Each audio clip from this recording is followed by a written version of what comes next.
Okay, ठीक है।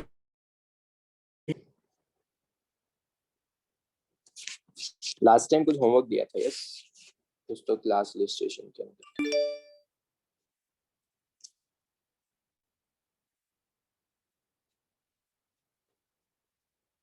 I think this was the homework, yes.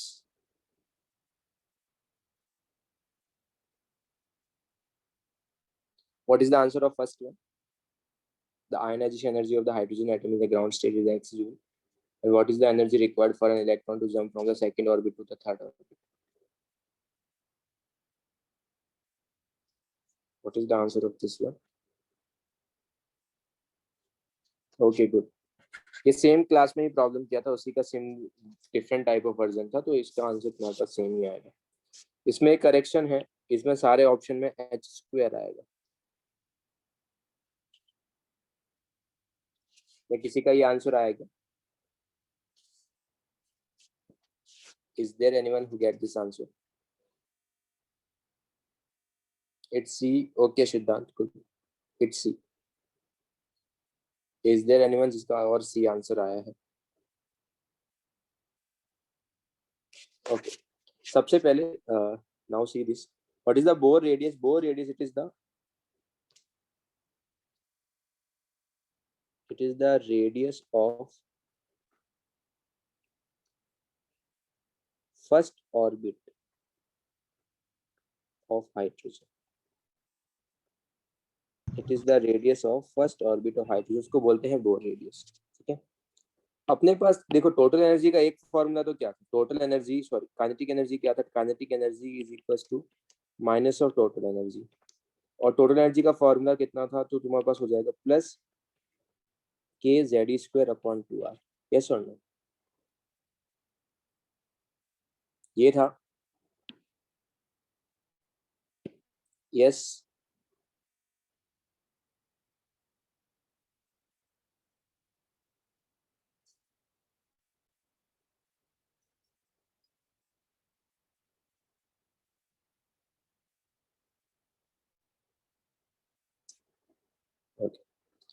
तो बट इस एक्सप्रेशन में कहीं पर भी मेरे को के नहीं दिख रहा है, इन दिस एक्सप्रेशन मेरे को कहीं पर भी के नहीं दिख रहा है, इसका मतलब ये इससे तो सॉल्व नहीं होगा। अगर मेरे को के दिखता तो मेरा काम हो जाता, बट यहाँ पे कहीं पर भी के नहीं दिख रहा है। तो अगेन अपने पास जो एटॉमिक स्ट्रक्चर में we have the two formulas जहाँ से सारे डेरिवेशन होते हैं। It's K Z square upon R square is equal to M V square upon R, first formula. And second formula था तुम्हारे पास M V R is equal to N H upon 2 pi. तो कौन सा formula use करेंगे, first one और second one? Because expression जो भी एग्जाम में मेरे को एक्सप्रेशन या ऑप्शंस लेके रखे हैं, they are in the terms of H. तो कौन सा फॉर्मूला यूज करेंगे, फर्स्ट वन और सेकंड वन?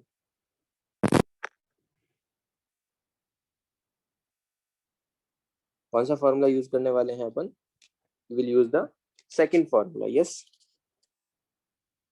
बिकॉज मेरे को एच का एक्सप्रेशन चाहिए, तो we will use this formula. From here you can simply say that v is equal to N H upon 2 pi into M R, and we know that the kinetic energy is equals to half m v square.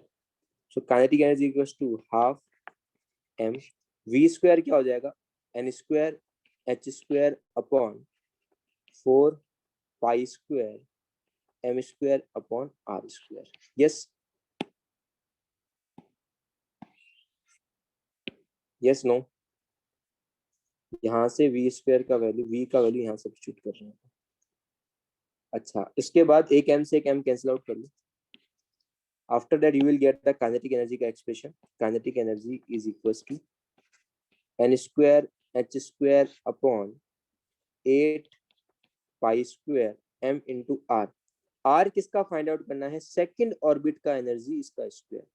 यहाँ पे r को a not मत लिख देना direct, ये mistake नहीं करना है। क्यों? बिकॉज यहाँ पे उसने क्या बोल के रखा है, we want to find out the kinetic energy of the second orbit, तो रेडियस भी सेकंड ऑर्बिट का फाइंड आउट करना पड़ेगा। Yes or no? Yes, radius of second orbit of hydrogen, तो वो कितना होगा तुम्हारे पास, it will be equal to 0.529 into n square, so 2 square upon 1। And इसने बोला है कि जो फर्स्ट ऑर्बिट है उसका रेडियस कितना होता है 0.529 इंटू 1² अपॉन 1। इसको उसने ए नॉट बोला है। Yes yes no?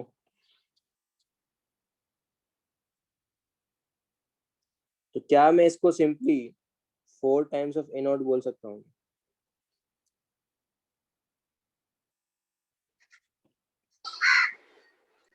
तो यहाँ पे क्या आंसर आएगा तुम्हारे पास?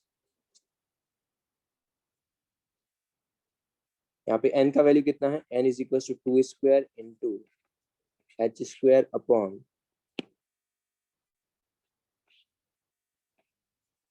8 pi into m into r2 कितना हो जाएगा? 4a0²। So if you simplify this, you will get h² upon 32 pi² m into a0²। Clear है सबको? Yes no?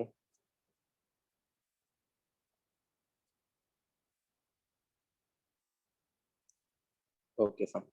And then what is the answer of this one? What is the answer of this one?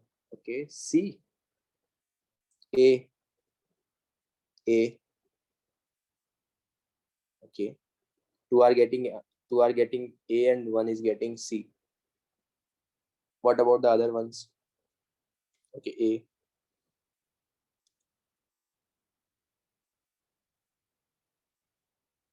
A. Okay, maximum people are getting A. Okay, fine. Let's see. Kinetic energy minus of kinetic energy is equals to potential energy divided by 2. So from there we can simply say that potential energy is equals to minus k 2 times of kinetic energy. Yes? Yes, no?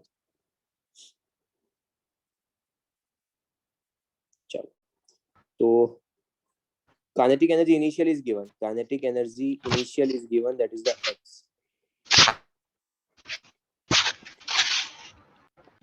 And kinetic energy final is given x by 4. Wait a minute.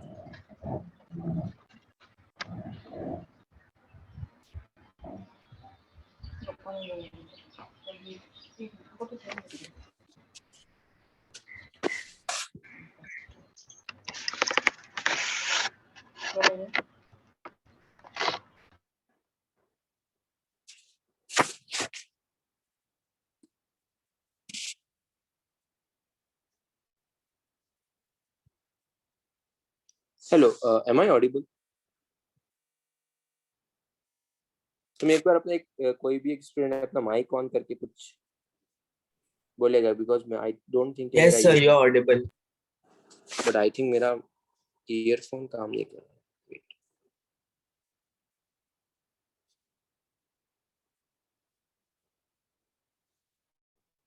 Hello, क्या आप कोई अपना mic on करेगा एक बार? Sir, you are audible.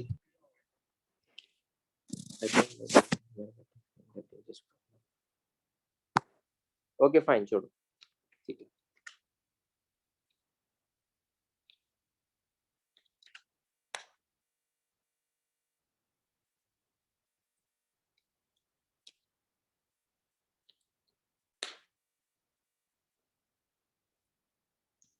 Okay fine.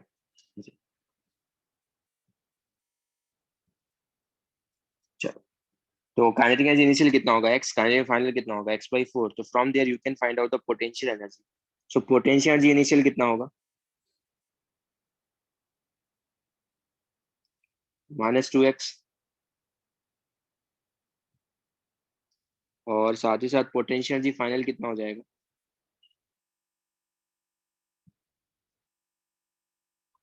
It will comes out the -x/2। और तुमको क्या निकालना है? चेंज निकालना है पोटेंशियल एनर्जी का। तो जो भी चेंज होता है वो क्या होता है? That is the final minus initial. तो फाइनल कितना होगा? -x/2 minus of -2x। So it's 2x minus x by 2. So it will comes out 3x by 2 plus answer is a. Clear है?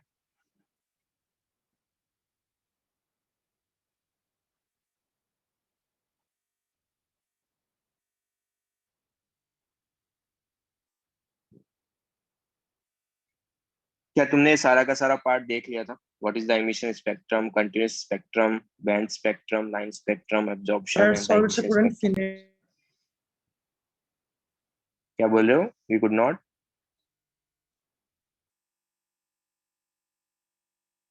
क्या बोल रहा है बच्चे?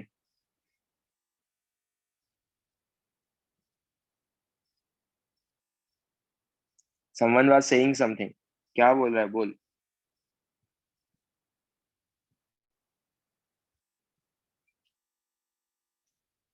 हेलो, क्या था तुम्हारा डाउट? बोलो।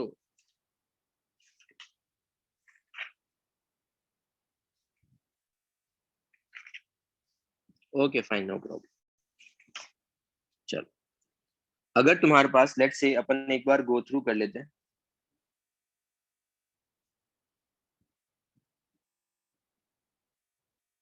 Okay fine, no problem. चलो अगर अपन एक बार गो थ्रू कर लेते हैं, स्पेक्ट्रम क्या होता है। अगर सपोज तुम कभी भी इमिशन स्पेक्ट्रम तुम्हारे पास, again based on nature, emission spectrum and absorption spectrum, उसमें कंटिन्यूस स्पेक्ट्रम होता है, ठीक है। तो थ्योरी एक बार अपन देख लेते हैं, देन उसके बाद देखेंगे कि अपना हाइड्रोजन स्पेक्ट्रम क्या रहता है। व्हेन द रेडिएशन इमिटेड, मैं ये पढ़ रहा हूँ, when the radiation emitted from the some source, from the sun, if passing electrical discharge through a gas at the low pressure or by heating the substance to the higher temperature is passed directly through the prism then received on the photographical plate। कुछ radiations मिलेंगे अगर तुम कभी भी किसी को heat करोगे या फिर गैस को लो प्रेशर पे तुम क्या करोगे, इलेक्ट्रिकल करंट पास करोगे, या फिर तुम्हारे पास सन से जो लाइट मिल रही है उसको अगर तुम फोटोग्राफिकल प्लेट पे, कुछ रेडिएशंस तुमको क्या होंगे, ऑब्टेन्ड होंगे। देन जो स्पेक्ट्रम होता है उसको बोलते हैं इमिशन स्पेक्ट्रम।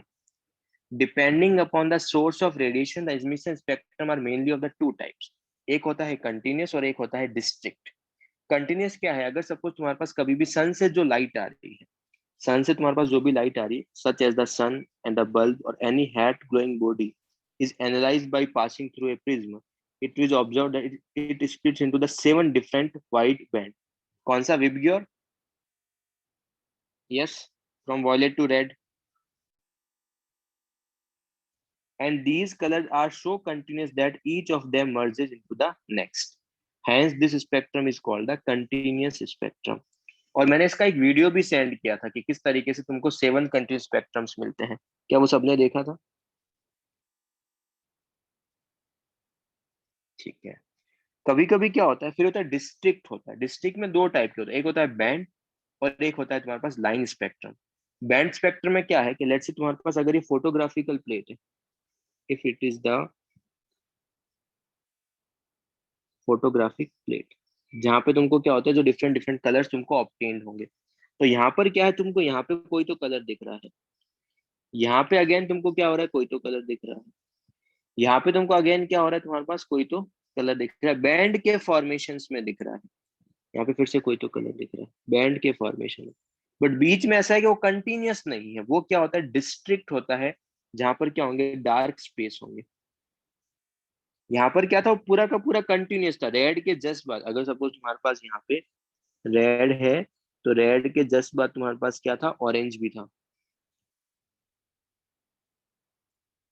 ठीक है, इसको इस तरीके से लिख सकते हैं, रेड के जस्ट बाद तुम्हारे पास क्या था, हल्का सा ऑरेंजिश टाइप भी था। फिर तुम्हारे पास हल्का सा क्या था, येलो टाइप भी था। और सारे के सारे क्या थे, कंटिन्यूअस थे। फिर क्या था तुम्हारे पास, ग्रीन टाइप भी था। फिर तुम्हारे पास हल्का सा ब्लूइश टाइप भी था। इस तरीके से फिर इंडिको एंड वॉयलेट टाइप के फॉर्मेशंस भी थे। तो पूरा का पूरा कंटिन्यूअस था। बट यहाँ पर एक्चुअली ऐसा नहीं है। अगर सपोज यहाँ पे तुम्हारे पास पहले कोई कलर है, ये यहाँ पे लेट से कोई कलर है, उसके बाद ये तुम्हारे पास डार्क रीजन है, यहाँ पे कुछ भी शो नहीं हो रहा। पूरा फोटोग्राफिकल प्लेट क्या है, तुम्हारे पास डार्क है। ठीक है। तो डिसकंटिन्यूस मतलब वो कंटिन्यूस कंटिन्यूशन में नहीं है, वो डिसकंटिन्यूस के फॉर्म में है, बट वो बैंड के फॉर्म में है। पूरा एक रीजन होगा, इसको मैं बोल रहा हूँ एक बैंड। कंप्लीट क्या हो रहा है, एक तुमको यहाँ से यहाँ तक एक बैंड मिलेगा। क्या ये पार्ट सबको क्लियर है क्या? यस।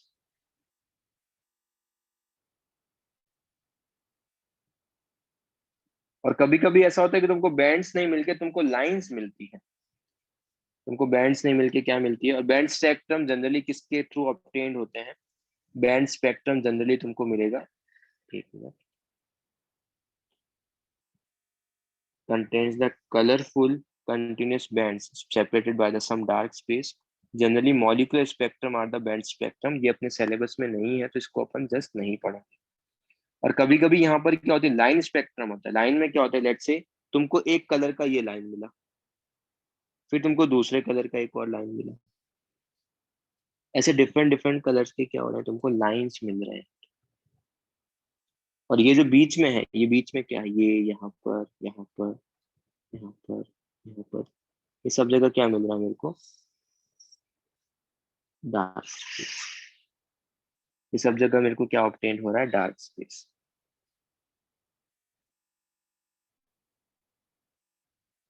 ठीक है। ये जनरली लाइन स्पेक्ट्रम ऑब्टेन होते हैं जनरली एटम्स। किससे ऑब्टेन होंगे लाइन स्पेक्ट्रम? मेरे को जनरली ऑब्टेन होंगे एटम्स।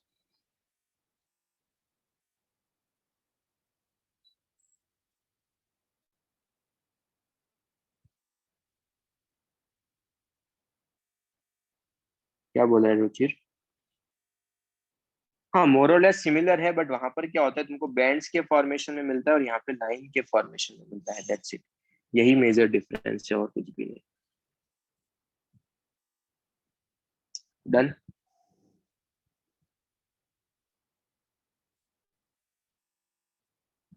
चलो, अब बात करते हैं हाइड्रोजन की, जो अपने को ध्यान में रखना। ठीक है बच्चे, अगर सपोज अब मैंने क्या किया, मैंने व्हाइट लाइट पास करने से पहले मैंने एक NaCl का सॉल्यूशन ले लिया।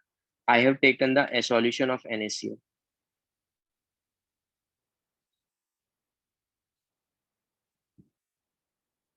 मैंने क्या लेके रखा है तुम्हारे पास सॉल्यूशन किसका? NaCl का।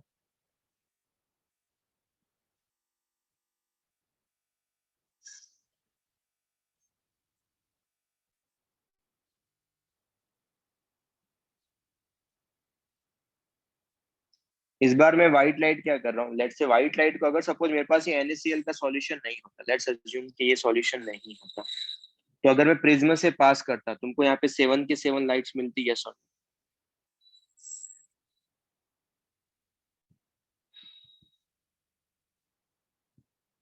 यस। बट अभी मैंने क्या करके रखा है, मैंने यहाँ पर एक काम ये किया, मैंने इसको है ना NaCl के सॉल्यूशन से पास किया। तो अगर मैं NaCl के सॉल्यूशन से पास करूंगा तो NaCl का सॉल्यूशन क्या करेगा, कुछ पर्टिकुलर वेवलेंथ को एब्जॉर्ब कर लेगा, यस और नो?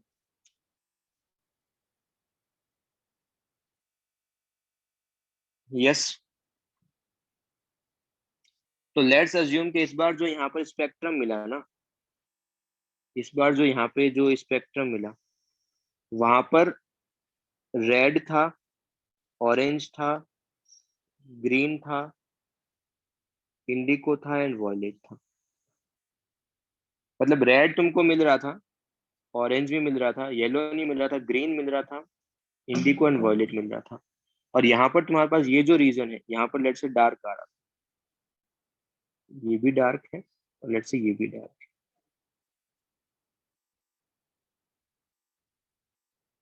इसका मीनिंग मैं क्या बोल सकता हूँ?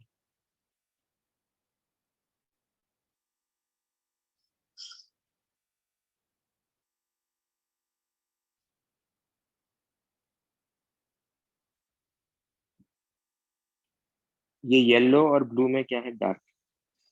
इसका मतलब can I simply say that कि जो NaCl का सॉल्यूशन है उसने क्या कर लिया है, उसने might be yellow and blue की वेवलेंथ को क्या कर लिया है, एब्जॉर्ब कर लिया है। Yes, yes, no.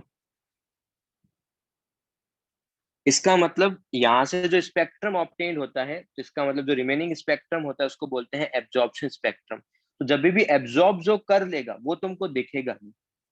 इस वाले केस में क्या होगा, प्रिज्म पे जो तुमको लाइट्स दिख रही है वो तुम्हारे पास ये वाली लाइट्स है। तो जो तुम्हारे पास जो नहीं दिख रहा है, जैसे येलो और ब्लू नहीं दिख रहा है, इसका मतलब येलो और ब्लू को क्या कर लिया उसने, एब्जॉर्ब कर लिया है। यहाँ से जो स्पेक्ट्रम ऑब्टेन होता है उसको बोलते हैं एब्जॉर्ब स्पेक्ट्रम। तो वही सेम चीज लिख के रखा है यहाँ पे। when light when light is passed from any source is first passed through the solution or the vapor of the chemical substance and analyzed by the spectroscope, it is observed that the some dark lines are obtained, dark bands are obtained in the continuous spectrum. These dark lines are supposed to be result from the fact that when the white light containing a radiation of the many wavelength is passed through the chemical substance, radiation of a certain wavelength are observed and depending upon the nature of the element. Clear है?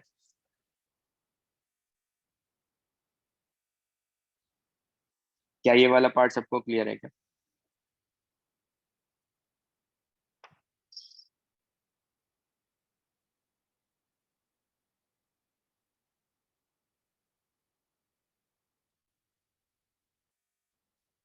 चलो, अब तुम्हारे पास होता है emission spectrum. Emission spectrum में क्या करके रखा है तुमने, यहाँ पर हाइड्रोजन गैस लिया है। जैसे हाइड्रोजन गैस लोगे और अगेन हाई वोल्टेज और लो प्रेशर लिया है, क्या लिया है तुमने, high voltage and low pressure पे गैस लिया है। हाई वोल्टेज लो प्रेशर पे गैस लोगे तो ये पहले भी बता चुका हूं मैं, ये क्रिएशन होगा, यस और नो।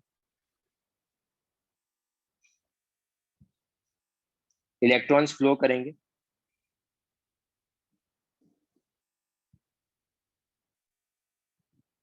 इलेक्ट्रॉन के फ्लो के कारण करंट भी फ्लो करेगा, यस नो।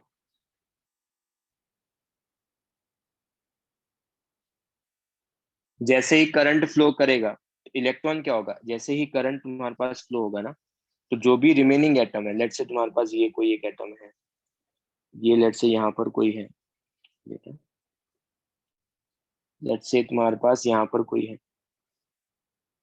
ये मैं कोई जैसे ही करंट फ्लो होगा सबसे पहले क्या होगा, हाइड्रोजन का एटम आयनाइज होगा, इलेक्ट्रॉन फ्लो करेंगे तो करंट फ्लो करेगा। करंट जैसे ही फ्लो करेगा तो जो भी लोअर एनर्जी स्टेट में इलेक्ट्रॉन है, let's say n is equal to 1 में, 2 में एंड 3 में, तो जैसे ही लोअर एनर्जी स्टेट में कोई इलेक्ट्रॉन होगा वो क्या करेगा, because of the current flow के कारण वो क्या करेगा, हायर में जंप करेगा, यस और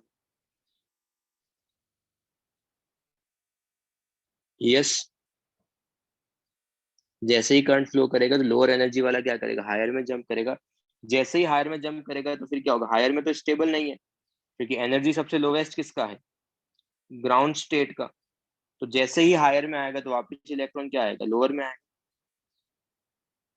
फिर से लोअर में आएगा, तो यहाँ से क्या करेगा, वो फोटोन इमिट करेगा। मैं फिर से रिपीट कर रहा हूँ, अगर तुमने कभी भी हाइड्रोजन गैस को हाई वोल्टेज और लो प्रेशर पे लिया, at high voltage and low pressure पे हाइड्रोजन गैस क्या होगा, आयनाइज होगा, इलेक्ट्रॉन का फ्लो होगा जिसके कारण करंट का फ्लो होगा। जैसे ही करंट का फ्लो होगा तो जो दो डिफरेंट हाइड्रोजन एटम्स प्रेजेंट है वहां पर क्या होगा, जो इलेक्ट्रॉन होगा वो लोअर एनर्जी स्टेट से हायर एनर्जी स्टेट में एक्साइट होगा।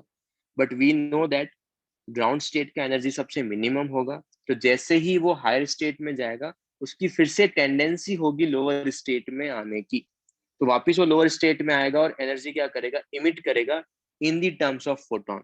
और जो तुम्हारे पास फोटॉन्स इमिट हो रहे हैं उसको तुम यहाँ से पास करवा रहे हो, जो तुम्हारे पास फोटॉन्स इमिट हो रहे हैं उसको तुम यहाँ से पास करवा रहे हो, इस बार तुमको यहाँ पे कुछ ना कुछ ऑब्टेन होगा। लेट्स से यहाँ पर इस बार ऑब्टेन हो रहा है वॉयलेट, येलो एंड ब्लू। इसका मतलब कहना ही सिंपली से दैट कि जो हाइड्रोजन एटम है वो एक तरीके से येलो, रेड एंड ब्लू तुम्हारे पास क्या कर रहा है, इमिट कर रहा है, यस और नो। क्या ये पार्ट सबको क्लियर है? एब्जॉर्प्शन में क्या होता है, जो लाइट्स तुमको नहीं मिल रही थी, जो यहाँ पे लाइट्स नहीं मिल रही थी उसको NaCl एब्जॉर्ब कर रहा था। इमिशन में क्या हो रहा है, जो लाइट्स तुमको यहाँ पे मिल रही है एक्चुअल में वो उसने इमिट की है। क्या ये पॉइंट सबको क्लियर है? Sir, can you please repeat the point? मैं ये चीज बोल रहा हूँ कि एब्जॉर्प्शन में क्या होता है, अगर NaCl ने दो लाइट्स को एब्जॉर्ब कर लिया है तो स्पेक्ट्रोस्कोपिक पे तुमको वो दो लाइट्स नहीं दिखेगी एब्जॉर्प्शन में। पर अगर मैं इमिशन स्पेक्ट्रम की बात करूं तो इमिशन स्पेक्ट्रम में जो लाइट्स तुमको दिख रही है, इसका मतलब वही लाइट क्या करी है तुमने, हाइड्रोजन गैस ने वही फोटॉन्स इमिट किए हैं। Now it's clear. Yes, sir.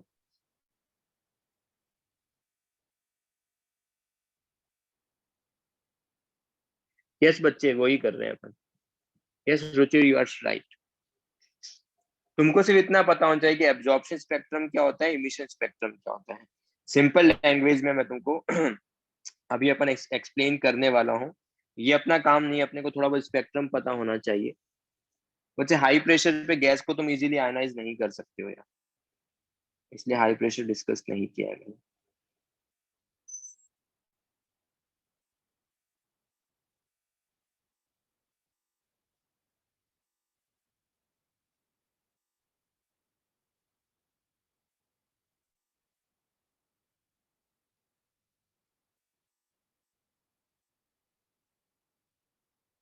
पूरे काम का चीज है ये, जो मैं पहले भी एक्सप्लेन कर चुका हूँ।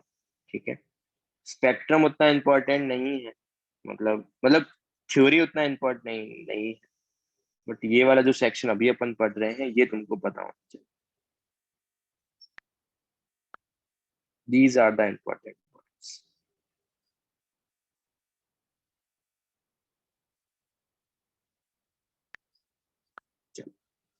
First, when an electron undergoes transition from the lower to higher orbits, there is an absorption of energy and the spectrum obtained is called the absorption spectrum.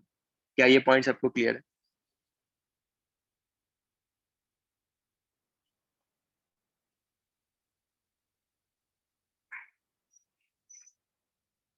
ये पहले भी मैं बता चुका था, जब मैंने बोर मॉडल स्टार्ट किया था ना, तब अपन ने यही डिस्कस किया था। मैं फिर से रिपीट कर देता हूँ कि एक्चुअल में क्या है। ये लोअर एनर्जी स्टेट है और ये हायर एनर्जी स्टेट है। एनर्जी किसका ज्यादा होगा? लेट्स से ये n is equal to, let's assume कि ये n इज इक्वल टू 1 है और let's say n is equal to 3 है। इसका लोअर एनर्जी होगा, यस और नो? और जैसे जैसे वैल्यू ऑफ n बढ़ेगा वो हायर एनर्जी होगा, यस?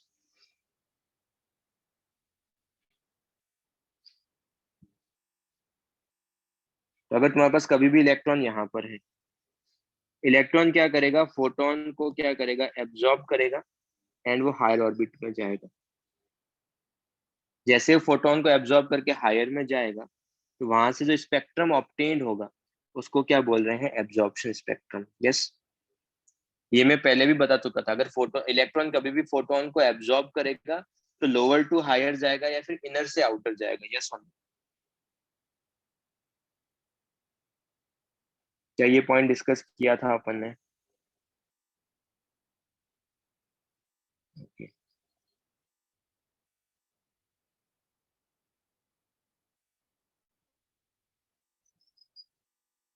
ये तुम्हारा फर्स्ट पॉइंट हो गया। अब सेकंड क्या है तुम्हारे पास, दिस थिंग। लेट्स से तुम्हारे पास जो इलेक्ट्रॉन है वो हायर में है।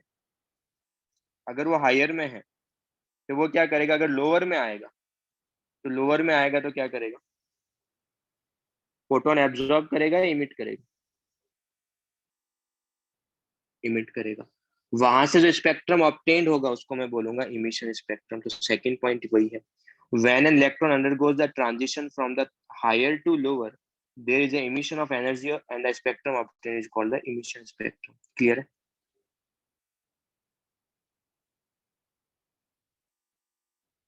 Yes, no? तो इसके करस्पॉन्डिंग ये है, इसके करस्पॉन्डिंग ये है। फिर third point. So first we get the absorption spectrum, and after that, when it returns to the ground state, we get the emission spectrum. Yes बच्चे, लेट्स अज्यूम कि जो इसका एनर्जी जो है, इसका एनर्जी लेट्स से -13.6 है और इसका एनर्जी लेट्स से -3.4 है। तो ये गैप कितना होगा? ये गैप होगा 10.2 इलेक्ट्रॉन वोल्ट का। यस, अगर तुमने फोटोन एक ऐसा प्रोवाइड किया जिसका एनर्जी जो फोटोन का है अगर वो 10.2 इलेक्ट्रॉन वोल्ट है, ये मैं केस 3 बता रहा हूँ, ये मैं किसका डिस्कशन कर रहा हूँ जो केस 3 ले रहा है, दिस वन। अगर मैंने 10.2 का फोटोन एब्जॉर्ब, अगर मैंने 10.2 का जो फोटोन है वो प्रोवाइड किया, क्या वो इलेक्ट्रॉन फोटोन को एब्जॉर्ब कर लेगा? Yes one.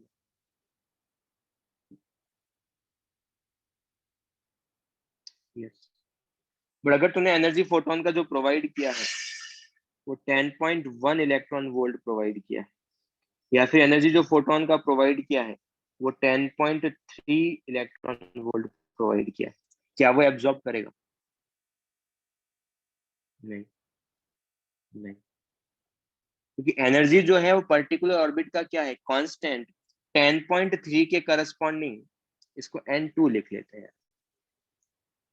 इसके करस्पॉन्डिंग अगर तुम n3 का एनर्जी भी लिख लो, you can do one thing, तुम n3 का एनर्जी भी लिख लो, ये मैं हाइड्रोजन के लिए ही लिख रहा हूँ तुम्हारी बेटर अंडरस्टैंडिंग के लिए। तो यहाँ पे इसका कितना होगा? -1.51। तो ये एनर्जी गैप कितना होगा?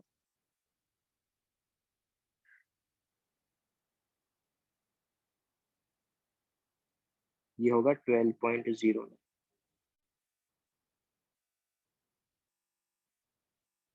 तो अगर मैं 10.2 प्रोवाइड करूंगा तो 1 से कहाँ चला जाएगा? 2 में। 10.1 से कुछ भी नहीं होगा क्योंकि 10.1 के करस्पॉन्डिंग कोई भी एनर्जी स्टेट है ही नहीं।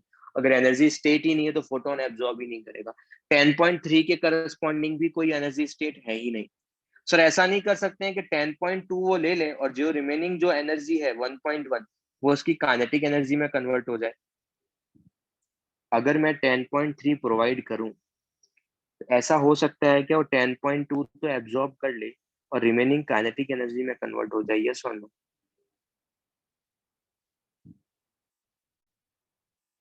बच्चे एक चीज भूल गए, और फिर से उस ऑर्बिट में इलेक्ट्रॉन का काइनेटिक एनर्जी भी फिक्स है, ऐसा थोड़ी कर सकते हो तुम,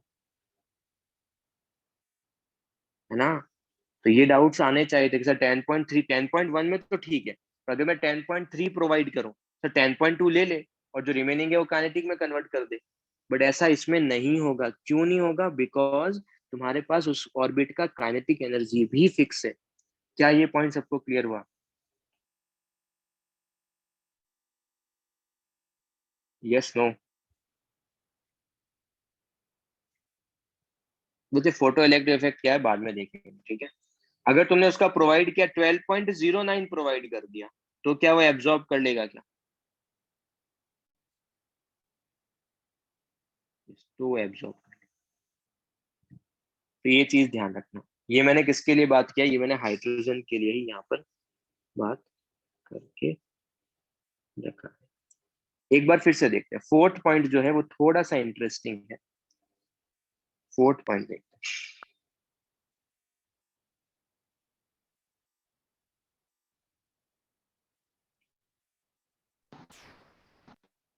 again I am talking about the hydrogen only.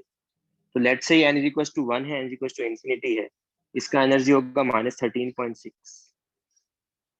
इसका एनर्जी होगा 0। तो आयोनाइजेशन एनर्जी कितना है इसका? आयोनाइजेशन एनर्जी कितना है बच्चे लोग? आयोनाइजेशन एनर्जी कितना है इलेक्ट्रॉन का? +13.6। इस बार जो तुमने एनर्जी गिवन दिया है ना वो लेट्स से 14 इलेक्ट्रॉन वोल्ट दिया है। इस बार एनर्जी जो तुमने गिवन दिया है ना फोटोन को,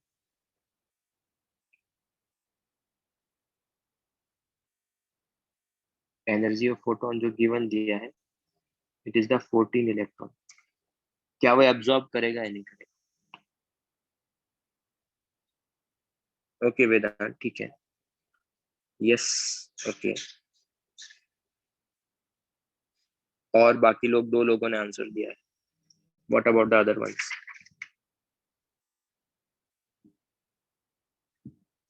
okay, it will absorb and leave the atoms entirely. Yes. तो इस बार क्या होगा, एनर्जी अगर तुमने ज्यादा प्रोवाइड किया है ना तो कोई प्रॉब्लम नहीं है।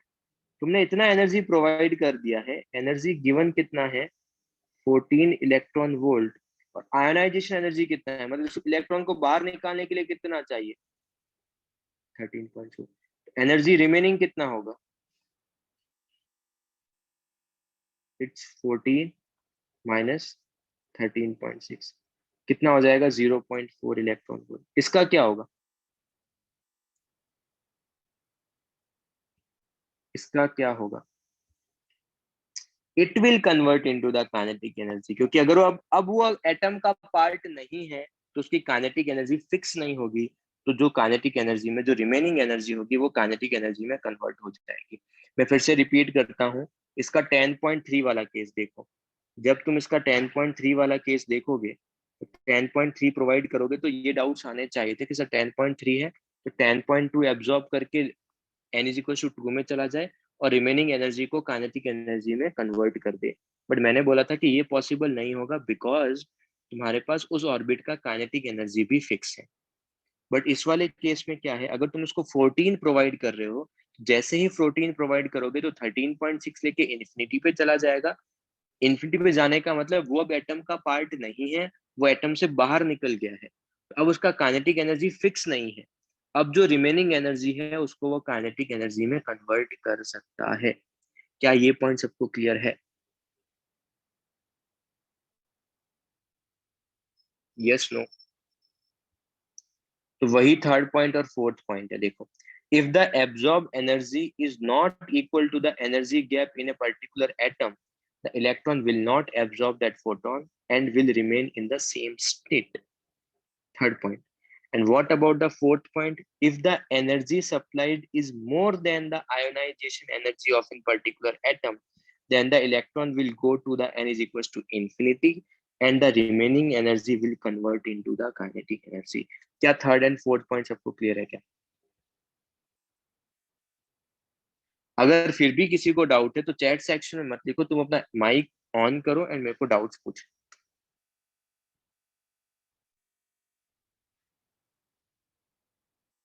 प्रिशा अपना माइक ऑन कर सकते हो?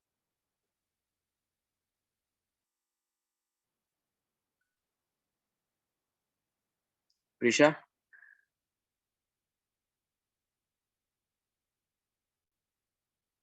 हेलो।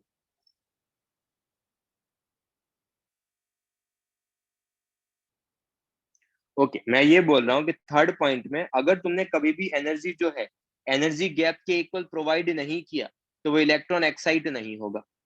अगर तुमने 10.2 प्रोवाइड किया तो हो जाएगा 1 से 2 में चला जाएगा, 12.09 प्रोवाइड किया तो 1 से 3 में चला जाएगा। और अगर तुमने 10.1 उसके अलावा कोई भी वैल्यू प्रोवाइड किया बिटवीन 10.2 से लेके 12.09 के बीच में, तो वो कभी भी उस फोटोन को एब्जॉर्ब नहीं करेगा, हायर स्टेट में नहीं जाएगा। Prisha, now it's clear?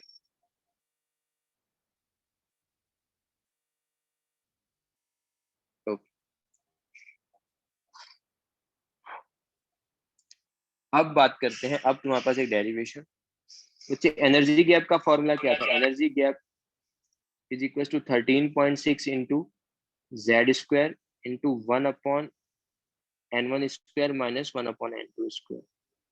कौन सा वैल्यू बड़ा था, n1 या n2?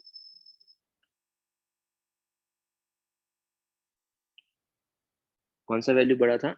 n2 should be greater than n1 ना इस फॉर्मूले में, तभी तो गैप पॉजिटिव आएगा। n2 जब ग्रेटर होगा तभी तो गैप पॉजिटिव आएगा। अब बच्चे एक चीज देखो, जो भी एनर्जी गैप है, इलेक्ट्रॉन अगर कभी भी एनर्जी एब्जॉर्ब कर रहा है या फिर इमिट कर रहा है, हमेशा किस फॉर्म में कर रहा है? इन दी फॉर्म ऑफ फोटोन। तो क्या मैं इस एनर्जी गैप को hc बाई लैम्डा लिख सकता हूँ? एनर्जी जो भी फोटोन एब्जॉर्ब कर रहा है या फिर इमिट कर रहा है वो हमेशा किस फॉर्मेट में कर रहा है? वो फोटोन के फॉर्म में कर रहा है। तो क्या इसको मैं hc बाई लैम्डा लिख सकता हूँ क्या? यस, तो लिख लो। एंड ये जो एनर्जी है वो किस में है? वो इलेक्ट्रॉन वोल्ट में है। तो you can do one thing, तुम इसको तो लिख लो एनर्जी गैप को hc बाई लैम्डा, इसको अपन एक चेंज करते हैं 13.6 into 1.6 into 10 to the power minus 19 divided by, not divided by, sorry, एक काम ये करते हैं, इसको रहने दो, and sorry into Z square 1/n1 minus 1/n2. Now you can do one thing, 1 by lambda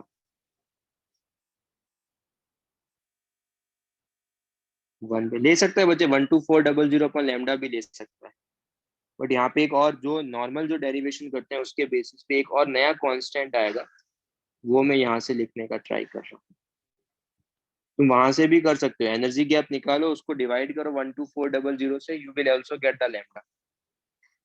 और अपन को वो नहीं करना है, अपन एक डिफरेंट फॉर्मूला लिख रहे हैं,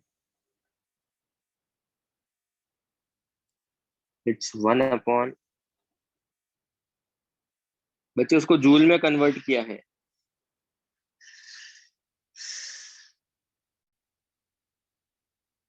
पहले ये इलेक्ट्रॉन वोल्ट में था ना, अब ये जूल में आ गया।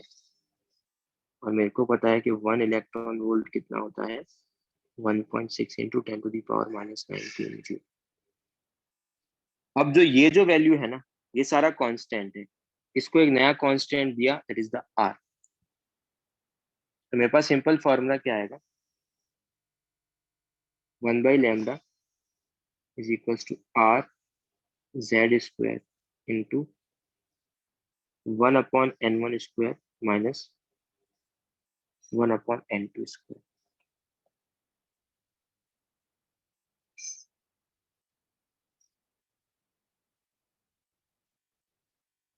Where r is the Rydberg constant.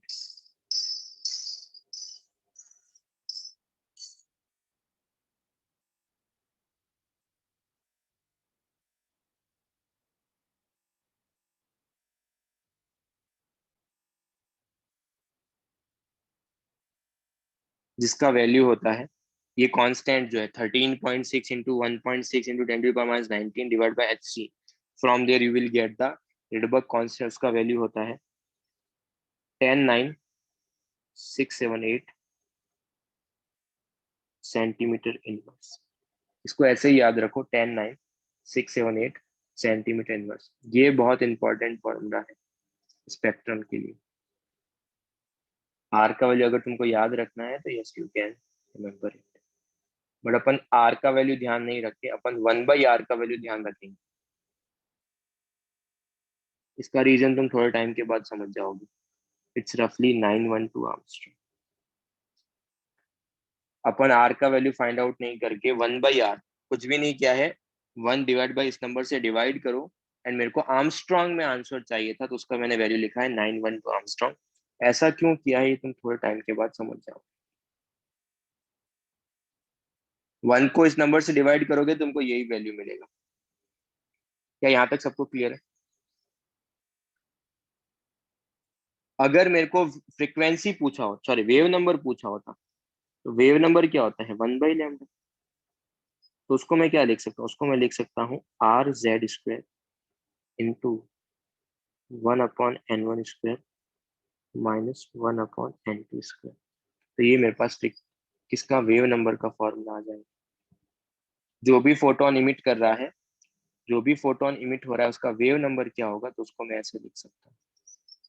अगर मेरे को पूछा कि फ्रीक्वेंसी क्या होगा, तो फ्रीक्वेंसी क्या होता है c/λ, c into R Z square 1/λ क्या है,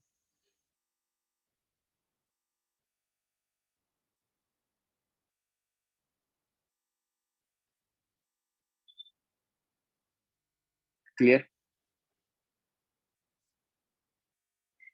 यस नो?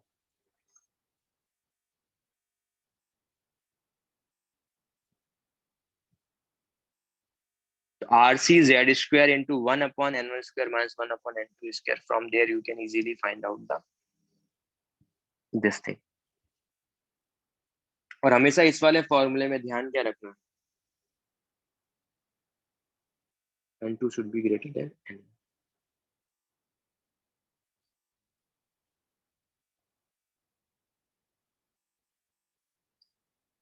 गार्गी क्या डाउट है बोलो।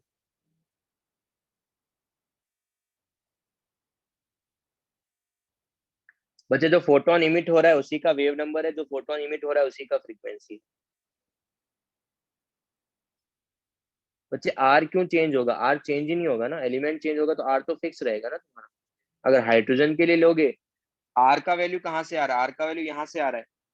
एच कांस्टेंट है, सी कांस्टेंट है, 1.6 कांस्टेंट है, 13.6 कांस्टेंट है, तो एलिमेंट चेंज करोगे तो आर थोड़ी चेंज होगा। ओके गार्गी, क्या ये सबको क्लियर है क्या? किसी को भी डाउट है इस सेक्शन में तो अभी आज जितनी भी क्लास में पढ़ा है, फिर तुमको कुछ भी किसी भी एक पॉइंट में डाउट है तो यू कैन आस्क, अपना माइक टर्न ऑन करो एंड तुम अपने डाउट्स पूछ सकते हो, या फिर चैट सेक्शन में लिख लो। तो इसके बाद अपन आज का एंड मोस्टली कल के नेक्स्ट क्लास में प्रॉब्लम ही सॉल्विंग करने वाले हैं। थोड़ा सा एक और थ्योरी पार्ट बाकी है, बट मोर और लेस प्रॉब्लम ही अपन सॉल्व करेंगे उसके बाद। अगर कुछ भी डाउट नहीं है तो shall we proceed to the next one? Yes, no? Okay, चलो देन नेक्स्ट लिखना, एक प्रॉब्लम सॉल्व करो। Find out the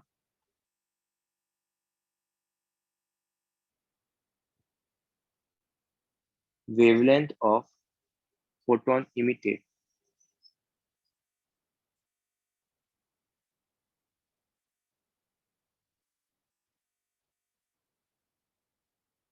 if an electron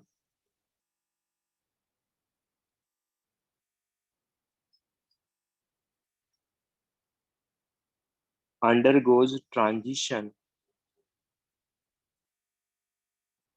from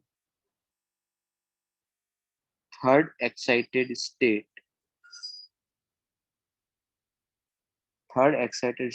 to third excited state to second state, third excited state to second state in helium plus.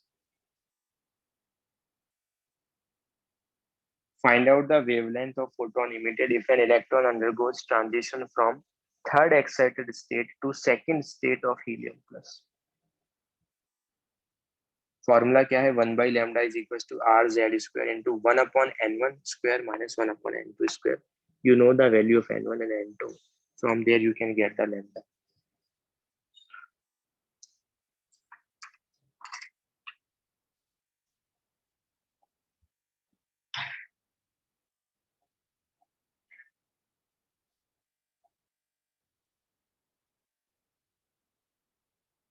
No बच्चे, second state, not second excited state. Third excited state to second state.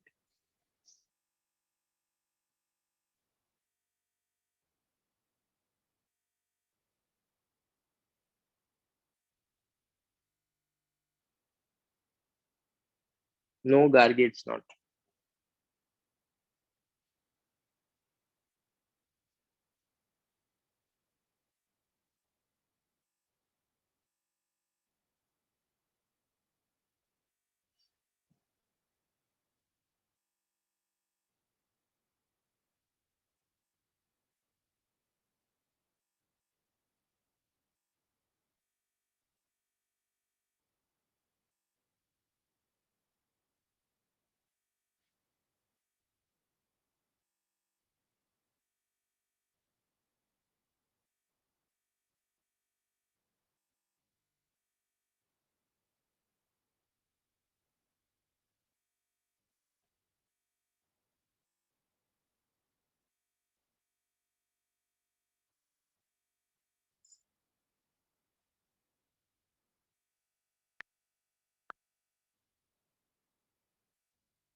Okay Gargi, yes. Okay Ruchir, yes. Okay, yes.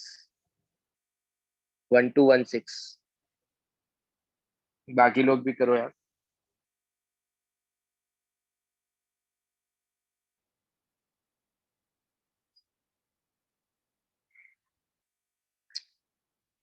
if I talk about the third excited state, it means n is equals to 4, and second state, it means n is equals to 2.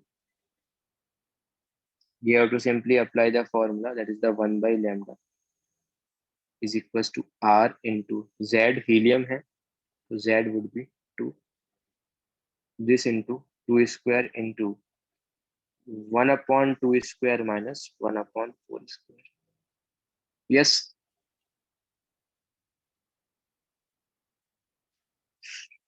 Yes, no.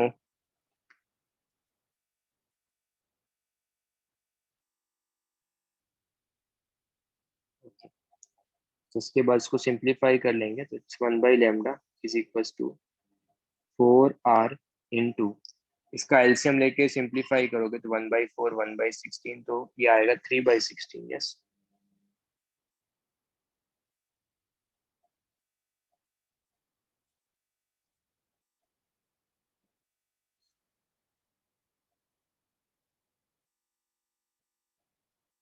Cancel out कर लो, तो from here you will get 1 by lambda is equals to 3r/4. But we want to find out the lambda, तो lambda कितना हो जाएगा 4/3 into 1/r. अब बच्चे अगर तुमने r का वैल्यू 10 9 6 7 8 लिखा, तो तुमको इस नंबर से डिवाइड करना पड़ेगा. यस, जो कि एक बहुत लार्ज नंबर है, और 4 को उससे डिवाइड करना पड़ेगा. टू अवॉइड दिस कैलकुलेशन, मैंने तुम्हारे लिए पहले से ही कैलकुलेशन करके मैंने 1/r का वैल्यू फाइंड आउट कर लिया है. एंड 1/r का वैल्यू कितना है, इज द 912 आंसर.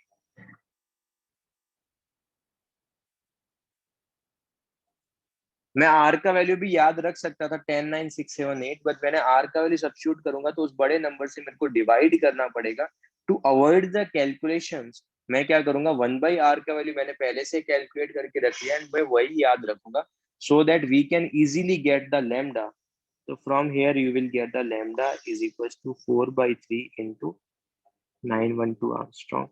इसको सिंप्लीफाई करना मच मोर इजियर है as compare to this one. So you will get 1216. क्या ये क्लियर है क्या?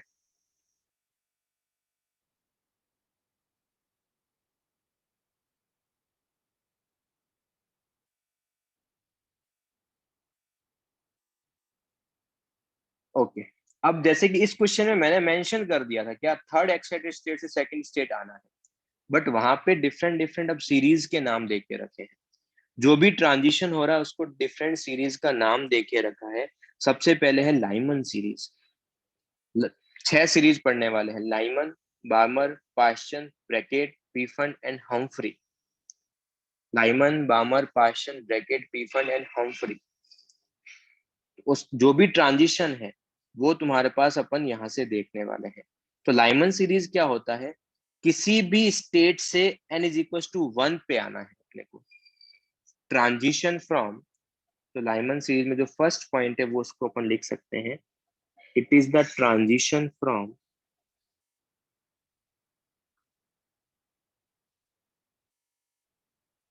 किसी भी state n2 is equal to n से, किसी भी स्टेट n से तुमको 1 तक आना है. अच्छा सर 1 से n तक जाना है? नहीं, एब्जॉर्प्शन की बात नहीं कर रहा हूं, हायर से लोअर आना है. मतलब 2 से 1 आओ, 3 से 1 आओ, 4 से 1 आओ, 5 से 1 आओ, 6 से 1 आओ, या फिर इंफिनिटी से 1 आओ, उसको अपन बोलते हैं लाइमन सीरीज. 1 से 2, 1 से 3 ऐसे नहीं जाना है. एब्जॉर्ब नहीं करना है फोटोन को, इमिट करवाना है फोटोन को. क्या ये सबको क्लियर है?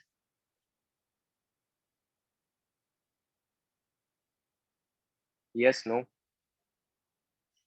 लाइमन का मीनिंग क्या है वो ठीक है. ओके, इसको अपन क्या बोलेंगे, this is called the first line of Lyman series. अगर मैं कभी भी बोलूं कि first line of Lyman series का मतलब उसमें ट्रांजिशन कहाँ हो रहा है, मैं एग्जाम में ट्रांजिशन मेंशन नहीं करूंगा, मैं एग्जाम में मेंशन करूंगा कि फर्स्ट लाइन ऑफ लाइमन. तो तुमको ट्रांजिशन पता होना चाहिए. अच्छा 2 से 1 की बात कर रहे हैं, अगर मैंने बोला कि सेकंड लाइन ऑफ लाइमन, इसका मतलब ट्रांजिशन कहां से कहां तक हो रहा है? If I talk about the second line of Lyman series का मतलब 3 से 1 सिद्धांत, नॉट 2। लाइमन का मीनिंग क्या है? 1 पे आना है, 3 से 1। अगर मैं बोलूं कि थर्ड लाइन ऑफ लाइमन, इसका मतलब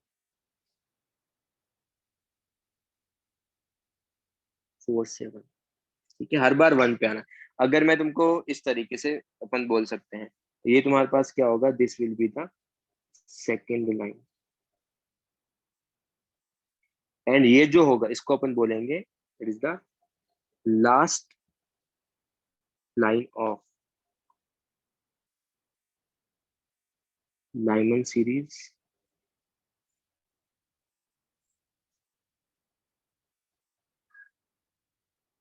is called the last line of Lyman series, and this is also called the series limit। जो भी लास्ट लाइन होता है उसको बोलते हैं सीरीज लिमिट। जो भी लास्ट लाइन होता है उसको क्या बोलते हैं? Series limit. n is equal to infinity. Yes, infinity से कहाँ आ रहे हैं? 1 में आ रहे हैं। क्लियर? Yes, no? चलो, अब एक चीज बताओ, 2 से 3, 3 से, सॉरी, 2 से 1, 3 से 1, 4 से 1, इन्फिनिटी से 1। बच्चे हर एक में इनफाइनाइट ऑर्बिट होंगे ना यार, तो इनफाइनाइट लाइंस मिलेगी। यस, लाइमन की इनफाइनाइट लाइंस मिलेगी, सही बोल रहे हैं। अगर सपोज मैं 2 से 1, 3 से 1, 4 से 1, 5 से 1 एंड इन्फिनिटी से 1 की बात करूं, इन सब में एनर्जी गैप कहाँ पे मैक्सिमम है?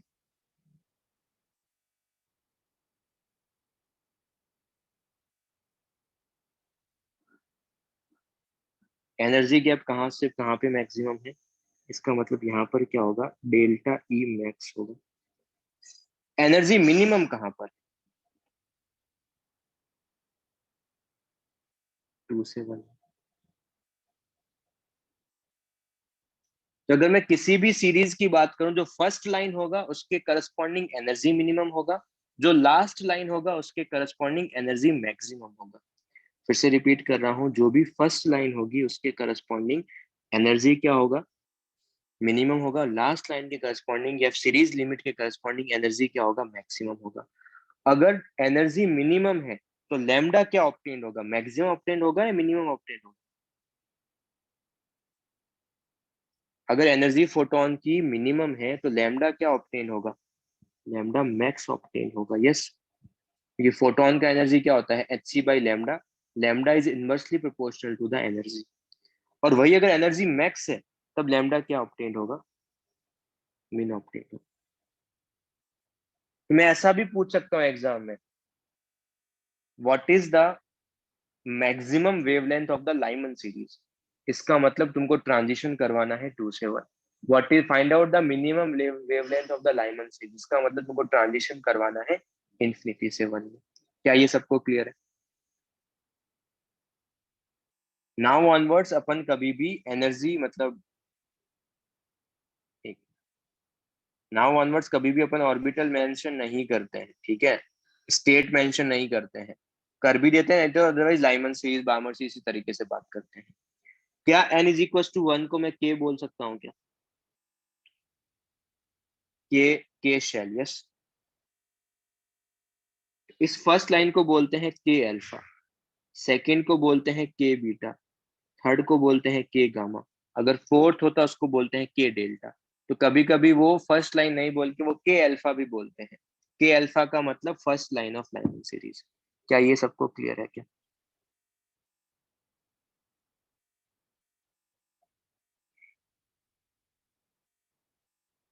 अगर ये पार्ट तुम सबको क्लियर है तो इसका मतलब अब थोड़ा सा इसमें थोड़ा सा वर्किंग करते हैं। वर्किंग क्या है? ट्रांजिशन फ्रॉम लाइमन सीरीज में क्या होता है? किसी भी स्टेट n से 1 तक आना है, तो फॉर्मूला क्या लगा सकता हूँ मैं? 1/λ is equal to R Z square into 1 minus 1/n²। Yes, yes, no?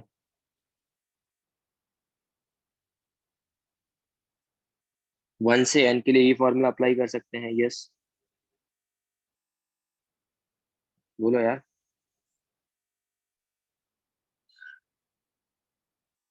चलो सेकंड क्या लिखेंगे? मेरे को लैम्डा मैक्स किसके करस्पॉन्डिंग मिलेगा? लैम्डा मैक्स, लैम्डा मैक्स के लिए क्या ट्रांजिशन करवाना पड़ेगा? ट्रांजिशन फ्रॉम 2 से 1 या इन्फिनिटी से 1?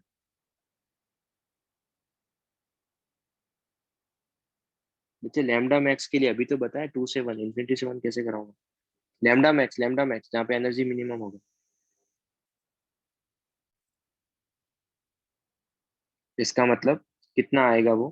तो लैम्डा मैक्स तो 1 by lambda max is equal to R Z square 1 minus 1/2 square. इसको सिंप्लीफाई करेंगे तो 1 by lambda max is equal to कितना आ जाएगा ये तुम्हारे पास? It will comes out 3/4 R Z square. So वहां से लैम्डा मैक्स ऑब्टेन कर सकते हैं कितना? 4/3 R Z square. Yes, yes no?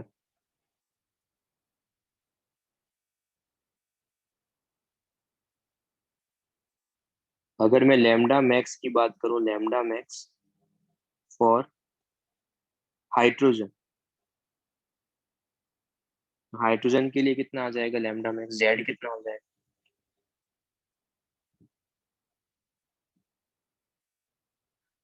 One. कितना आ जाएगा? 4/3 इंटू आर। और ये अभी सॉल्व किया था अपन। Yes, yes no? अभी अपन ऊपर सॉल्व किया था ना, ऊपर वाली प्रॉब्लम 4/3 इंटू 1/r। अच्छा, अगर मेरे को फोर्थ पॉइंट निकालना है, मेरे को लैम्डा मिन चाहिए। लैम्डा मिन फॉर, लैम्डा मिन चाहिए मेरे को। तो लैम्डा मिन के लिए ट्रांजिशन क्या करूंगा? लैम्डा मिन के लिए गुड, लैम्डा मिन के लिए ट्रांजिशन क्या करेंगे? Transition from n2 is equal to infinity to n1 is equal to 1। Infinity से 1 आना है। अगेन फॉर्मूला अप्लाई करोगे, 1 by lambda min is equal to R Z square 1 minus 1/इंफिनिटी स्क्वायर। तो 1/इंफिनिटी स्क्वायर कितना हो जाएगा? 1/इंफिनिटी स्क्वायर कितना हो जाएगा? 0। इसका मतलब सिंपल फॉर्मूला कितना आ जाएगा? यहाँ से आ जाएगा 1 by lambda min is equal to R Z square. तो लैम्डा मिन कितना आ जाएगा? 1 बाई आर जेड स्क्वायर। जो फिफ्थ पॉइंट है, लैम्डा मिन फॉर हाइड्रोजन कितना है?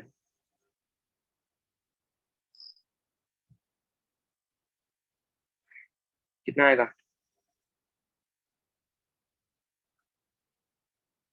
1/r। और 1/r की वैल्यू किसके इक्वल है? 912। तो अगर मैं लैम्डा का रेंज लिखूं, range of lambda of Lyman series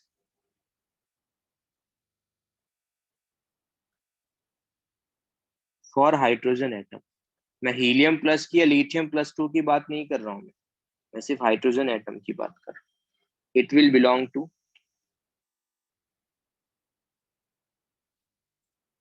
912 angstrom to 1216 angstrom. Yes, yes no? और ये रेंज कितना है? क्या ये रेंज विजिबल का है क्या?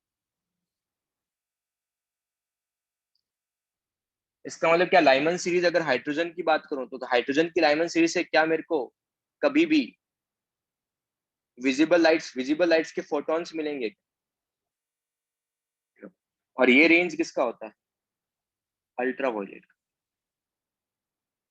मैं ऐसा लिख सकता हूँ, all lines of Lyman series lies in ultraviolet region. Yes, but for किसके लिए? For hydrogen atom. लोग ये गलती कर देते हैं, वो सबके लिए कंसिडर कर लेते हैं, सबके लिए कंसिडर नहीं करना। I am just talking about the hydrogen atom, क्योंकि रेंज मैंने हाइड्रोजन एटम के लिए निकाला। क्या ये पॉइंट सबको क्लियर है? ये पूरा सीरीज सबको क्लियर है? Yes, no?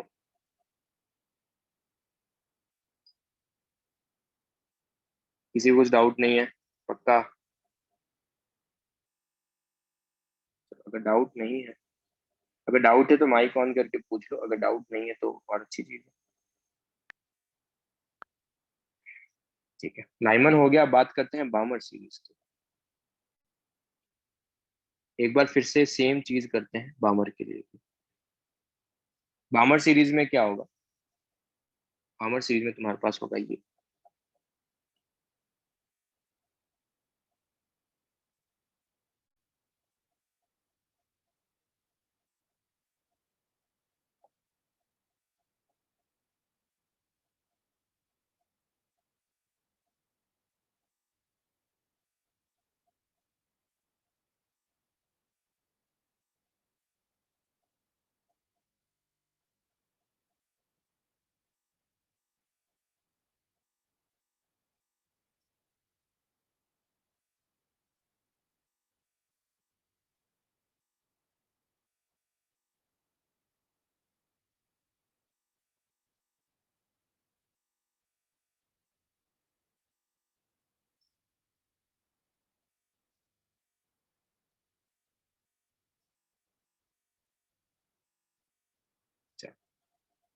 सबको अल्ट्रावायलेट का मैंने बताया था ना। अल्ट्रावायलेट का क्या होता है? लैम्डा 150 से लेके 3800। यस, वो मैंने उसका अल्ट्रावायलेट का वेवलेंथ का रेंज बताया था स्टार्टिंग में, याद है सबको?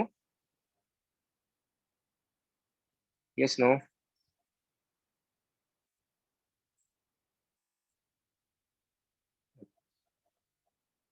अब बात करते हैं second is the Balmer series. Balmer series का क्या है? बामर सीरीज का मीनिंग है तुम्हारे पास किसी भी स्टेट एन से, किसी भी स्टेट एन से कहाँ आना है तुमको? टू में आना है। किसी भी स्टेट एन से कहाँ आना है तुमको? टू में आना है। किसी भी स्टेट एन से कहाँ आना है तुमको? टू में आना है।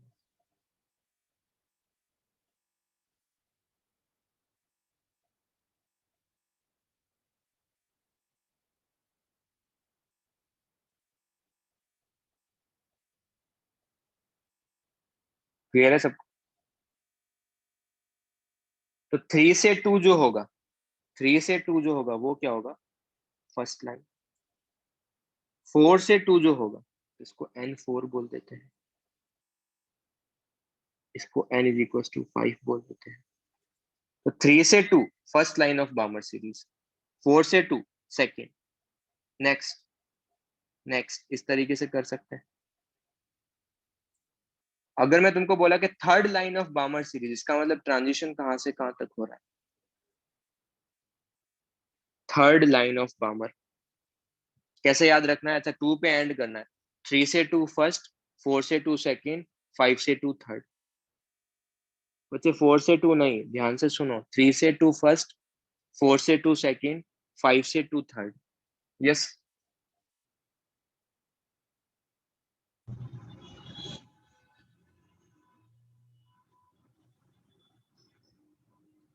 बच्चे किसी का माइक ऑन है तो ऑफ कर दो। तो थ्री से टू को मैं क्या बोलूंगा? It is the first line of Balmer series. Four से two is the second line, five से two is the third line. तो लास्ट लाइन को क्या बोलूंगा? इन्फिनिटी से टू, नॉट इन्फिनिटी से वन। लाइमन में फर्स्ट पे एंड हो रहा था, बामर में सेकंड पे एंड होगा। फर्स्ट लाइन के करस्पॉन्डिंग एनर्जी क्या होगा? मिनिमम या मैक्सिमम? फर्स्ट लाइन के करस्पॉन्डिंग एनर्जी क्या होगा? मिनिमम या मैक्सिमम? मिनिमम। तो लैम्डा क्या होगा? Maximum, minimum, maximum. ठीक है, लास्ट लाइन के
now M I Audible?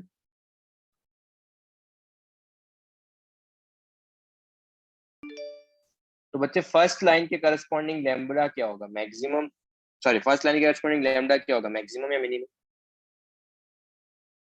लैम्बा maximum. और लास्ट लाइन के करस्पॉन्डिंग लैम्बडा क्या होगा, या फिर सीरीज लिमिट के करस्पॉन्डिंग लैम्बडा क्या होगा? मैक्सिमम, मिनिमम, यही सब चीज। जिस तरीके से n इज इक्वल टू 2 को यहाँ पर मैं क्या बोलूँ, यहाँ पे इसको मैं L बोलूंगा, ये क्या होगा? L alpha, L beta, L gamma. Yes, yes, no?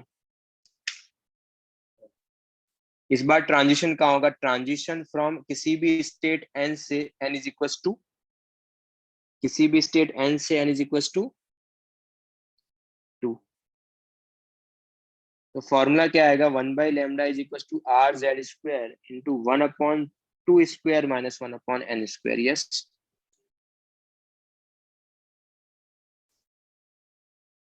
Lambda कब मैक्स आएगा? जब ट्रांजिशन कहां से कहां तक होगा? ट्रांजिशन क्या होगा जब लैम्डा मैक्स आएगा? क्या होगा? 3 से 2। तो फॉर्मूला क्या लगेगा?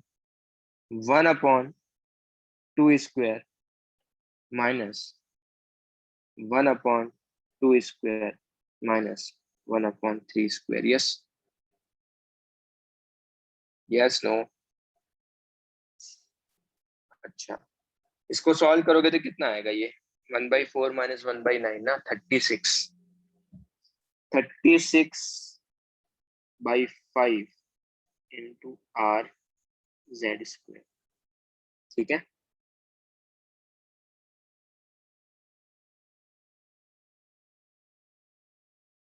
1/λ कितना आ जाएगा? पहले 1/λ लिख लेते हैं।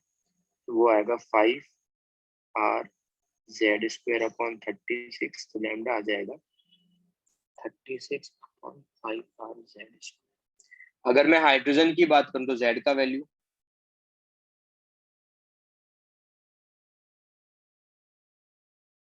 If I talk about hydrogen, तो जेड का वैल्यू 1 सब्स्टिट्यूट करूंगा तो कितना आ जाएगा? 36/5 आर आ जाएगा। Yes or no?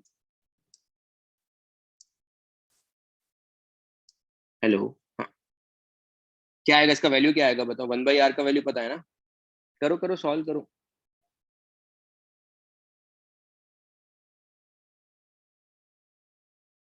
1/r को सॉल्व करो, 36/5r को सॉल्व करो।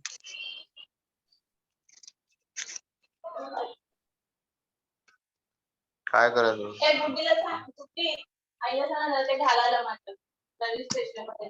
अरे माइक ऑफ रखो यार प्लीज, अथर्व।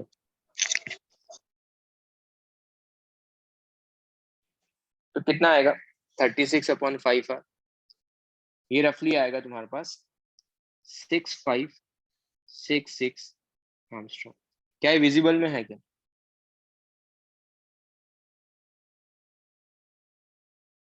यस, ये विजिबल। इट्स रेड कलर, हाँ यस रेड कलर के टाइप आएगा। अगर मेरे को लैम्डा मिनिमम निकालना है तो ट्रांजिशन क्या होना चाहिए, इन्फिनिटी से 2। इस बार फॉर्मूला क्या आएगा 1/, इस बार फॉर्मूला क्या आएगा 1/2² माइनस 1/∞²। यहाँ से क्या आ जाएगा 1/(r(z²/4)। लैम्डा मीन कितना आ जाएगा 4/(r(z²)। हाइड्रोजन के लिए कितना आ जाएगा 4/r, तो 4 × 912 3648 आर्मस्ट्रॉन्ग। क्या ये विजिबल में है, क्या विजिबल में है अल्ट्रावायलेट में, क्या है विजिबल में है, क्या ये अल्ट्रावायलेट में है कि 3800 विजिबल का स्टार्टिंग होता है 3800, ये कितना आ रहा है 3648। इसका मतलब रेंज कितना होगा हाइड्रोजन के लिए, range of the lambda of Balmer series of hydrogen atom,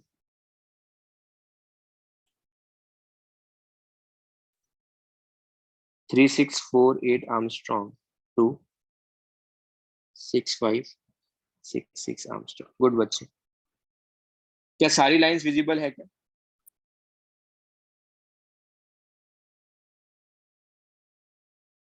yes no? नहीं, सारी लाइन विजुअल नहीं होती है। First 4 line of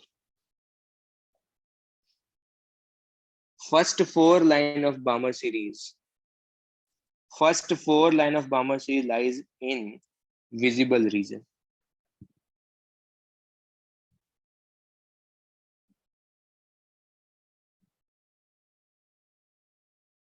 And others कहाँ लाई करेगी?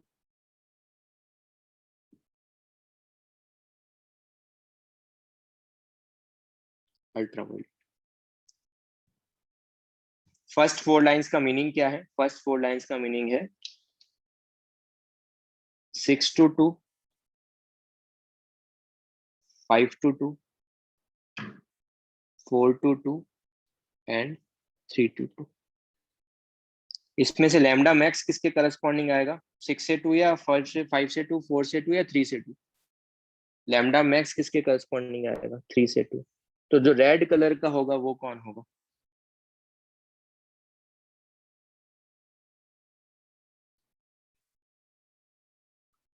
तो तुम आज अगर तुमको YouTube पे जाके भी देखना, एक दो वीडियोस देखोगे तो you will get to know. अगर तुम हाइड्रोजन स्पेक्ट्रम डालो या फिर बामर सीरीज डालो तो तुमको 4 कलर के वेवलेंथ मिलेंगे, उसमें से एक रेड भी होता है। स्पेक्ट्रम का एनिमेशन देखो या कुछ भी देखोगे तो यू विल गेट दिस। क्या ये पार्ट सबको क्लियर है? अब बाकी सीरीज को इस तरीके से, बट ये हाइड्रोजन के लिए ही बोल रहा हूँ। अगर एग्जाम में ऐसा क्वेश्चन है कि बामर का पूरा सारी लाइंस बामर की विजिबल में लाई करती है क्या, तो यू विल से नो। कौन कौन सी लाई करेगी? स्टार्टिंग की 4 लाइंस। क्लियर?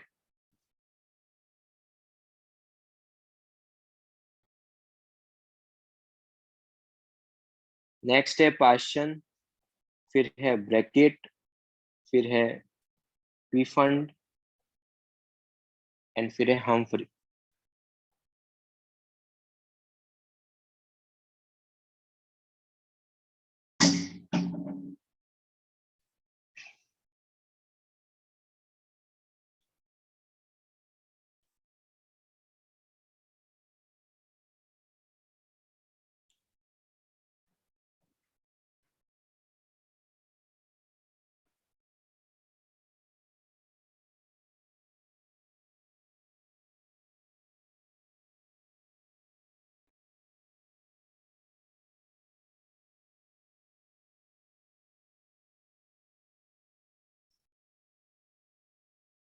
चलो अगर मैं पाशन का बात करूं, if I talk about the Paschen series, तो पाशन में क्या होगा? ट्रांजिशन। वो कहाँ पे एंड होगा? लाइमन फर्स्ट पे एंड हो रहा था, बामर सेकंड पे एंड हो रहा था, तो पाशन कहाँ पे एंड होगा? वो एंड होगा थर्ड पे। सो स्टार्ट कहाँ से होगा? 4 से थर्ड, 5 से थर्ड, 6 से थर्ड एंड इंफिनिटी से थर्ड। अगर मैं तुमको बोलूं कि थर्ड लाइन ऑफ क्वेश्चन, इसका मतलब ट्रांजिशन क्या है? 6 to 3। तो 4 से 3, 3 पे एंड हमेशा ध्यान रखो। एंड अगर तुमको पता है 3 पे एंड है, इसका मतलब 4 से स्टार्ट होगा। 4 से 3 फर्स्ट, 5 से 3 सेकेंड, 6 से 3 थर्ड।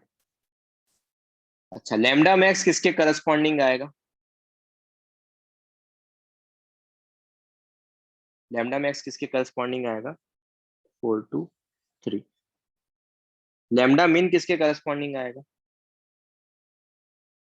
लास्ट लाइन के करस्पॉन्डिंग लैम्डा मिन, फर्स्ट लाइन के करस्पॉन्डिंग लैम्डा मैक्स, इंफिनिटी से 3। अच्छा ठीक है, ब्रैकेट की बात करते हैं। ब्रैकेट क्या होगा, किससे स्टार्ट होगा? 4 से स्टार्ट होगा, ये 5 से स्टार्ट होगा, ये 6 से स्टार्ट होगा।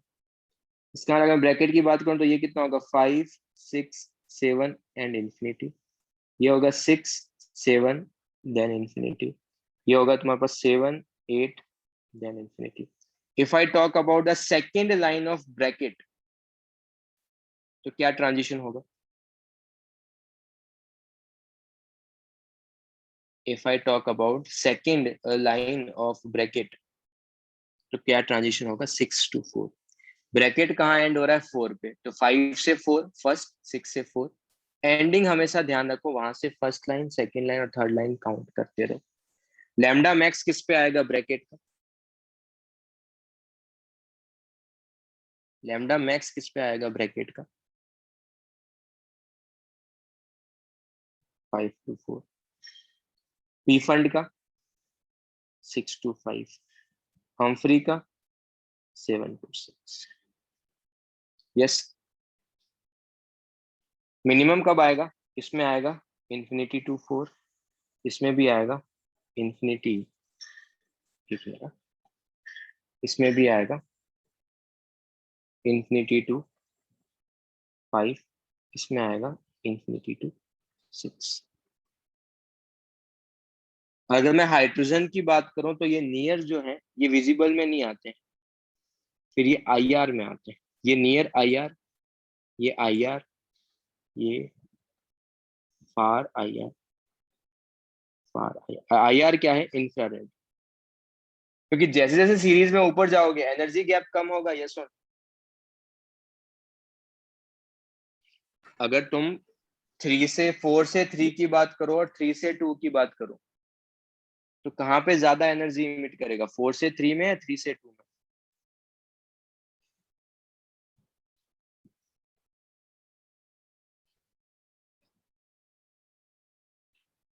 3 से 2 में। जैसे जैसे ऊपर जाओगे एनर्जी गैप कम होगा, तो कम एनर्जी का फोटोन इमिट करेगा। एनर्जी किसकी कम होती है? इंफ्रारेड की या विजिबल की?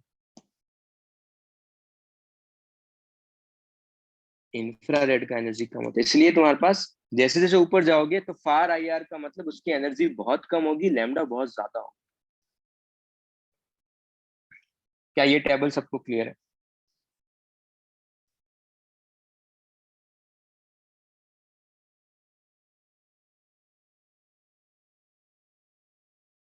Then do. नेक्स्ट क्लास में मोस्टली सारी प्रॉब्लम करेंगे, एक लास्ट प्रॉब्लम आज की क्लास में करेंगे। सारा ये थ्योरी पढ़ के आना, बिकॉज नेक्स्ट क्लास में अपन सारे मतलब रफली 8 to 10 प्रॉब्लम्स करने वाले हैं स्पेक्ट्रम पे ही। Calculate longest wavelength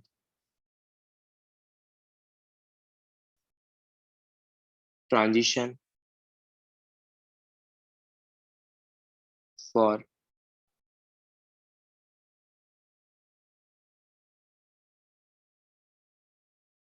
bracket series of helium plus. तुमको क्या चाहिए? लॉन्गेस्ट वेवलेंथ चाहिए और ब्रैकेट सीरीज का चाहिए और हीलियम प्लस के लिए चाहिए।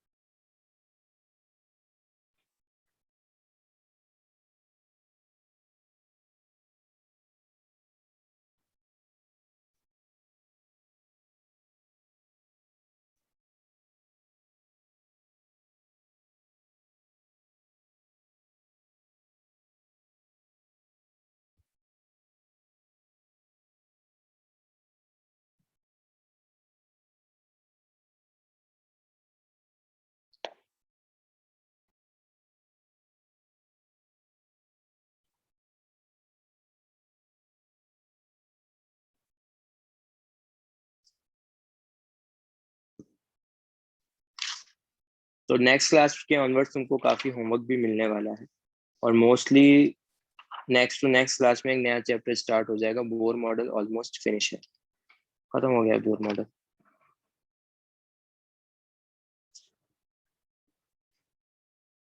I think last time doubt lecture में इतने ही लोग कनेक्टेड थे ना, 46, मतलब जो सीरियस हैं वही लेक्चर में आए हैं। आई डोंट नो यार, मतलब तुम 11:30 तक भी वेट नहीं करते। At the starting of the class, 64 people are connected. Right now, it's only 46.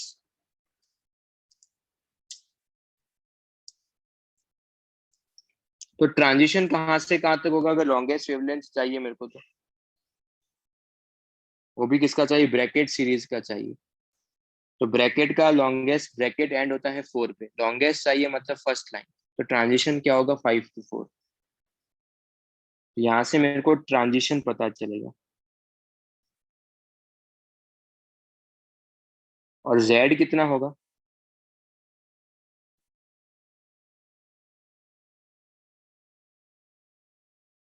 Okay, वेदांत ने फाइंड आउट कर लिया। Good Vedanta.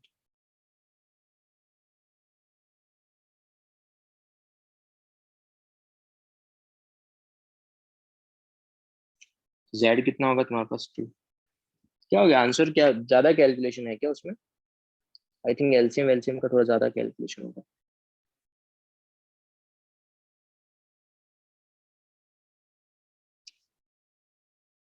11,000। Okay, let's see. Formula क्या अप्लाई करेंगे जो अभी अपन ने पढ़ा था? Is the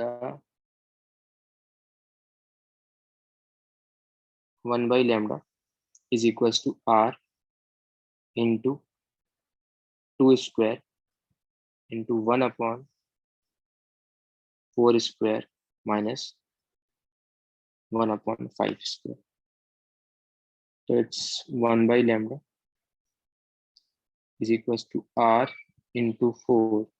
If you take the LCM now, so you will get 9/16 into 25. Yes.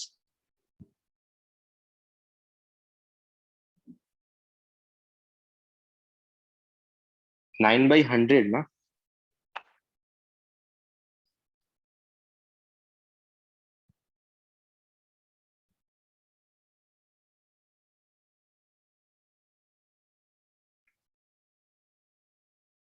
Five hundred कैसे आएगा?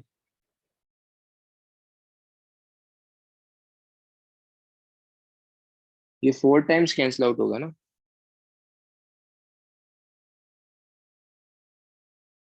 Yes, yes, no.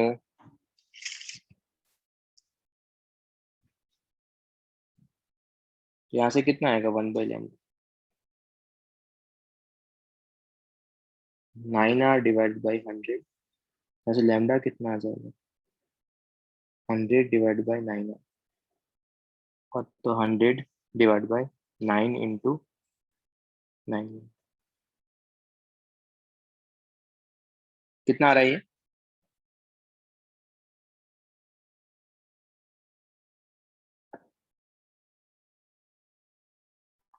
10,123। अच्छा, इट्स रफली 10,123 Armstrong.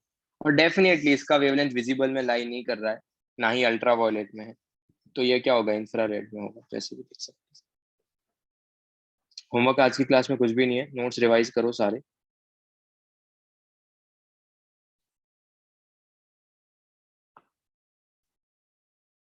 Hello, am I Audible?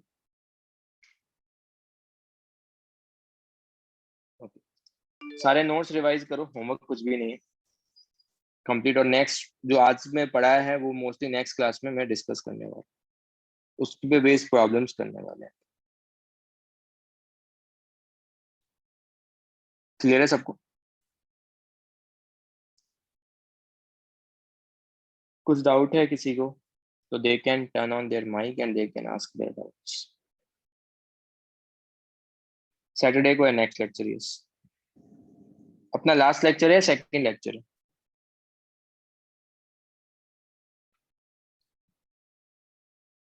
अच्छा, फर्स्ट लेक्चर है। Okay fine. अपना एक क्लास कैंसिल हुआ तो माइट भी मैं किसी एक टाइम एक्स्ट्रा क्लास रख दूंगा तुम्हारा। I will let you know, okay. अगर डाउट नहीं है तो you can leave the meeting. अगर तुमको डाउट्स है तो you can ask.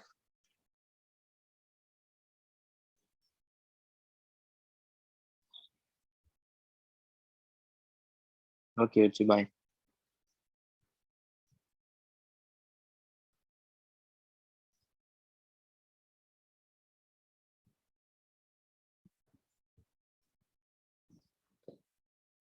Okay, bye bye bye.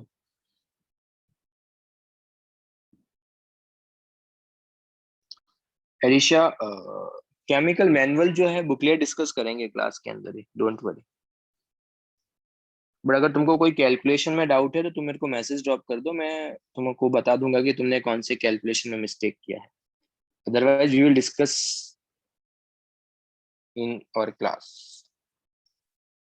Okay Elisha.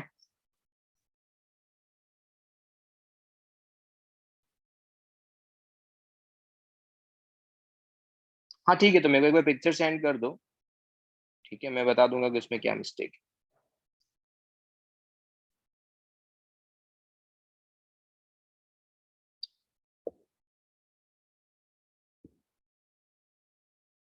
Okay bye.